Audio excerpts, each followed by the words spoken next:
ओए कल्लू, हाथ चला रहा है या मेहंदी लगा रहा है? देख वो सामने से फौज आ रही है चटखोरों की। अगर आज पानी कम पड़ा तो तेरी तनख्वाह से पानी के पैसे काट लूंगा। सेठ जी, सुबह से 500 गोलगप्पे छान चुका हूँ। कंधे जवाब दे रहे हैं। और ये जो नया मसाला आपने दिया है, इसे मिलाते ही हाथ में जलन होने लगती है। ये है क्या आखिर? धन्नू इधर उधर देखते हुए धीरे से बोला। चुप, ये धन्नू का गुप्त हथियार है। इसे सूंघने के बाद मुर्दा भी उठकर गोलगप्पे मांगने लगे। तू बस ये काली पुड़िया डाल और देख कमाल। जो एक बार चखेगा वो मेरा गुलाम बन जाएगा। कल्लू मन ही मन कुछ सोचने लगा। गुलाम नहीं, बीमार लग रहे हैं लोग। कल तो गज्जू काका कह रहे थे कि गोलगप्पे खाने के बाद उन्हें रात भर तारे दिखाई दिए। दूसरी तरफ माधव अपने पुराने गोलगप्पे के ठेले पर खड़ा था। आसपास सन्नाटा था। दूर दूर तक कोई ग्राहक नहीं दिख रहा था। हे भगवान, आज फिर वही हाल।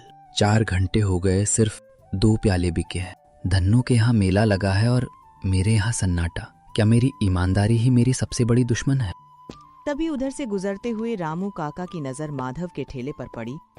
बेटा माधव, बुरा मत मानना, पर जमाना जहर का है। धन्नू के पानी में वो नशा है कि लोग खींचे चले जाते हैं। तू सीधा सादा लड़का है, ये धंधा तेरे बस का नहीं।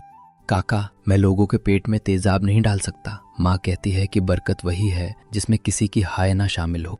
बातें तो तेरी अच्छी हैं बेटा, पर बातों से पेट नहीं भरता। खैर बेटा, हिम्मत मत हारना। वक्त हमेशा एक जैसा नहीं रहता। कभी कभी खाली ठेला ही इंसान की सबसे बड़ी परीक्षा लेता है। रामू काका धीरे धीरे वहाँ से आगे बढ़ गए। माधव फिर चुपचाप अपने ठेले के पास खड़ा रहा, खाली सड़क को देखता हुआ। उधर धन्नू के ठेले पर भीड़ उमड़ी हुई थी। लोग उसके गोलगप्पों का तीखा और अजीब सा स्वाद चखते हुए हैरान भी थे। अरे बाप रे, धन्नू भाई, इस पानी में क्या डाला है? कान से धुआं निकल रहा है पर रुकने का मन नहीं कर रहा। यही तो जादू है छोटे, इसे कहते हैं ज्वालामुखी पानी। खाओ खाओ, अभी तो सिर्फ कान से धुआं निकला है। तीसरी प्लेट के बाद तो बिजली दौड़ने लगेगी। अरे भाई, मुझे तो ऐसा लग रहा है जैसे मैं हवा में तैर रहा हूँ। 1 प्लेट और दो। खाओ भाइयों, जमकर खाओ। पूरे चमनपुर में ऐसा स्वाद सिर्फ यमराज, मेरा मतलब है धन्नू के पास मिलेगा। धन्नू की बातों पर लोग हंसते भी रहे और गोलगप्पे खाते भी रहे। ठेले के आसपास शोर और भीड़ बढ़ती जा रही थी और धन्नू के चेहरे पर एक अजीब सी मुस्कान फैलती जा रही थी। रात गहरा चुकी थी। माधव थका हारा अपने घर पहुंचा।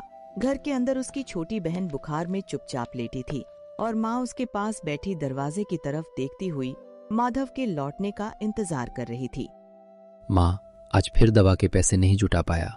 धन्नू ने जैसे पूरे गांव पर वशीकरण कर दिया है। बेटा रो मत, अंधेरा कितना भी गहरा हो, दिए की एक लौ काफी होती है। आज मैं तुझे वो दूंगी जो तेरे पिता ने मरते समय मुझे सौंपा था। तभी माँ एक पुरानी पीली चिट्ठी निकालकर धीरे से माधव के हाथ में दे देती है। ये तेरे पिता की शाही नवरत्न रेसिपी है। वो गोलगप्पे के पानी में केसर, सूखी इलायची और जंगली पुदीना डालते थे। उन्होंने कहा था, जब इंसान का मन काला हो जाए तो उसे कुदरत के स्वाद से जीतो। माँ, कल चमनपुर का स्वाद बदलेगा, ये मेरा वादा है। माँ की बात सुनकर माधव की आंखों में फिर से उम्मीद की चमक लौट आई। उस छोटी सी चिट्ठी के साथ जैसे उसके कल की नई शुरुआत भी तय हो गई। अगली सुबह धन्नू अपनी दुकान पर बैठा नोट गिन रहा था। तभी पास खड़ा कल्लू गुस्से और बेबसी के साथ उससे बात करने लगा। सेठ जी, घर में बीमार माँ है। 2 साल से 1 रुपया नहीं बढ़ाया। आज तो 500 बढ़ा दो। पैसे? तूने क्या तीर मारा है? मसाला मेरा, दुकान मेरी, तू तो बस एक चलता फिरता चम्मच है। निकल यहाँ से, वरना ये उबलता पानी तेरे सिर पर डाल दूंगा। ठीक है सेठ जी, आज आपने चम्मच को लात मारी है। याद रखना, यही चम्मच एक दिन आपकी लुटिया डुबोएगा। कल्लू गुस्से और दर्द के साथ वहां से चला गया और धन्नू अपने घमंड में मुस्कुराता हुआ फिर से नोट गिनने लगा। अगले दिन माधव ने अपने पिता की दी हुई नई रेसिपी से पानी तैयार किया और अपनी दुकान खोल दी। थोड़ी ही देर में पूरे बाजार में एक अनोखी खुशबू फैलने लगी जो लोगों को उसकी दुकान की ओर खींचने लगी। अरे ये क्या खुशबू है? ऐसा लग रहा है जैसे किसी ने इत्र छिड़क दिया हो। बहन जी, ये है शाही अमृत गोलगप्पा। इसमें कोई केमिकल नहीं, सिर्फ कुदरत का जादू है। एक बार चक्कर देखें। तभी सभी ग्राहक हैरानी से एक दूसरे की तरफ देखने लगे।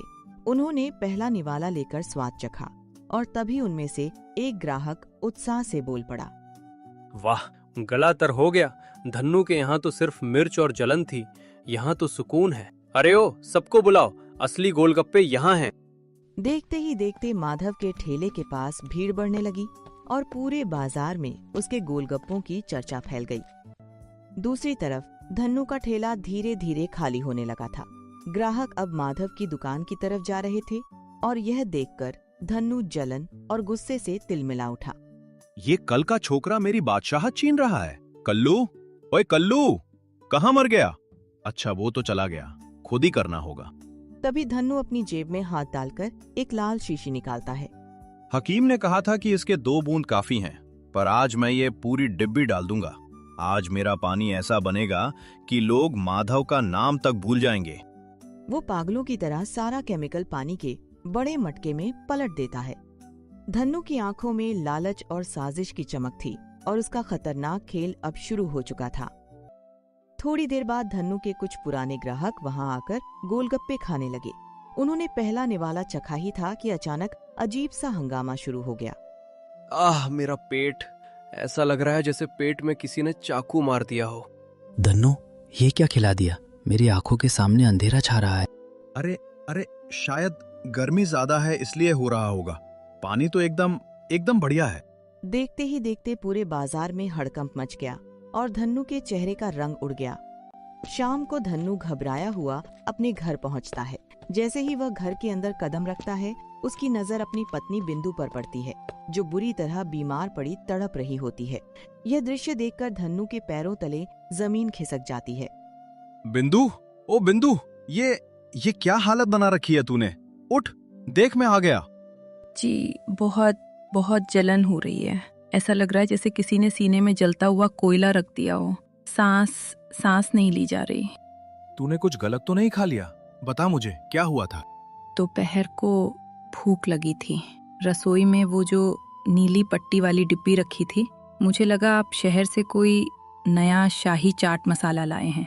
मैंने अपनी दही भल्ले की प्लेट में वो सारा मसाला डाल दिया। सोचा था आज मैं भी आपके जैसा जादुई स्वाद चखूंगी, पर नहीं, सर्वनाश हो गया। अरे ओ अभागन, वो चाट मसाला नहीं था, वो तो धीमा जहर था। मैंने उसे दूसरों को बर्बाद करने के लिए बनाया था। उसमें तेजाब और खतरनाक केमिकल थे ताकि लोगों को मेरे पानी की लत लग जाए। क्या जहर? आप गांव वालों को जहर खिला रहे थे? और मैं बड़े चाव से कहती थी कि मेरे पति का हाथ चूमा जाना चाहिए क्योंकि उनके पास जादुई स्वाद है। हाय राम, ये आपने क्या किया? मैंने सबको मारने का जाल बिछाया था बिंदु, पर मुझे क्या पता था कि मेरा अपना ही परिवार उस जाल में फंस जाएगा। मैं दूसरों के घरों में मातम मनाना चाहता था ताकि मेरी तिजोरी भर सके, पर आज मेरी तिजोरी भरी है और मेरा घर उजड़ रहा है। जी, मुझे बचा लीजिए, मुझे मरना नहीं है। हमारे बच्चों का क्या होगा? देखो, मेरी आंखों के सामने अंधेरा छा रहा है। मैं अभी डॉक्टर को बुलाता हूँ, मैं सब ठीक कर दूंगा। हे भगवान, मुझे सजा दे दो, मुझे मार डालो, पर मेरी बिंदु को बख्श दो। मैंने पाप किया है, मैं गुनहगार हूँ। उस शाम धन्नू को पहली बार समझ आया कि लालच और बुरे कर्मों का अंजाम कितना भयानक होता है। दूसरों के लिए बिछाया गया जहर का जाल आखिरकार उसी के अपने घर को उजाड़ने लगा था। कर्म का प्रहार हो चुका था। तभी अचानक दरवाजा जोर से खुलता है और दरवाजे पर इंस्पेक्टर, डॉक्टर और गुस्से से भरा कल्लू अंदर आ जाते हैं। डॉक्टर साहब, देखिए इसे क्या हो गया। ये बोल नहीं पा रही, बस तड़प रही है। दरोगा जी, आप यहाँ इस वक्त? धन्नू, अब ये नाटक बंद कर। बाहर पूरा गांव तेरे नाम की थू थू कर रहा है। आधे लोग अस्पताल में भर्ती हैं। हमें पता चल गया है कि तू दुकान पर गोलगप्पे नहीं, मौत बेच रहा था। नहीं दरोगा जी, वो तो बस मामूली पेट दर्द होगा। मौसम खराब है ना। झूठ, सफेद झूठ मत बोलो मोटे सेठ। अपनी बीवी की हालत देख और फिर बोल। दरोगा जी, मैंने खुद अपनी आंखों से इसे वो काली पुड़िया मटके में खाली करते देखा है। जब मैंने टोका तो इसने मुझे नौकरी से निकालने की धमकी दी। धन्नू, वक्त बहुत कम है। तुम्हारी बीवी के शरीर में कोई बहुत ही खतरनाक जहरीला केमिकल फैला है। अगर अगले 10 मिनट में मुझे उस चीज का नाम पता नहीं चला तो इसका बचना नामुमकिन है। जहर दिल तक पहुंच रहा है। क्या? नहीं, बिंदु को कुछ नहीं होना चाहिए। डॉक्टर साहब, कुछ भी कीजिए, इसे बचा लीजिए। तो सच उगल, क्या मिलाया था तूने? कौन सा मसाला था वो? अगर आज ये मर गई तो तुझ पर कत्ल का मुकदमा चलेगा और सीधे फांसी होगी। साहब, मुझे फांसी दे दो, मुझे गोली मार दो, पर मेरी बिंदु को बचा लो। मैंने पाप किया है साहब, लालच के चक्कर में अंधा हो गया था। वो मरकरी ऑक्साइड और सिंथेटिक लेड का मिश्रण था। हकीम ने कहा था कि इससे स्वाद का नशा चढ़ता है। मरकरी और लेड? तुम पागल हो गए थे धन्नू। ये सीधा धीमा जहर है। ये इंसानों के फेफड़े और दिमाग सुन्न कर देता है। तुमने पूरे गांव की जान दांव पर लगा दी। छी धन्नू, तू इतना गिर जाएगा सोचा नहीं था। सिर्फ चंद सिक्कों के लिए तूने उन बच्चों के पेट में जहर डाल दिया जो तुझे धन्नू अंकल कहकर बुलाते थे। सेठ, तू कहता था ना कि मैं सिर्फ एक चम्मच हूँ। देख, आज इसी चम्मच ने तेरे जहर का घड़ा फोड़ दिया। अब सड़ना जेल में है। डॉक्टर साहब, नाम बता दिया ना, अब तो बचा लीजिए उसे। मैं अपनी सारी जायदाद, सारा सोना बेचने को तैयार हूँ। बस उसे एक बार खड़ा कर दीजिए। दरोगा जी, मुझे इसे तुरंत बड़े अस्पताल ले जाना होगा। धन्नू, तुम्हारे पैसों से इसकी जान बचेगी या नहीं पता नहीं, पर तुम्हारे कर्मों ने इसे मौत के मुंह में धकेल दिया है। चल धन्नू, अब तेरी जगह घर नहीं काल कोठरी है। तेरे उस हकीम को भी हवालात में डाल दिया है। बाकी का हिसाब अब कानून करेगा। आखिरकार धन्नू को अपने बुरे कर्मों की सजा मिल ही जाती है। लालच और धोखे से खड़ी की गई उसकी दुनिया एक पल में उजड़ जाती है, जबकि ईमानदारी और मेहनत की जीत होती है। इसी संदेश के साथ चमनपुर की यह कहानी यहीं समाप्त होती है।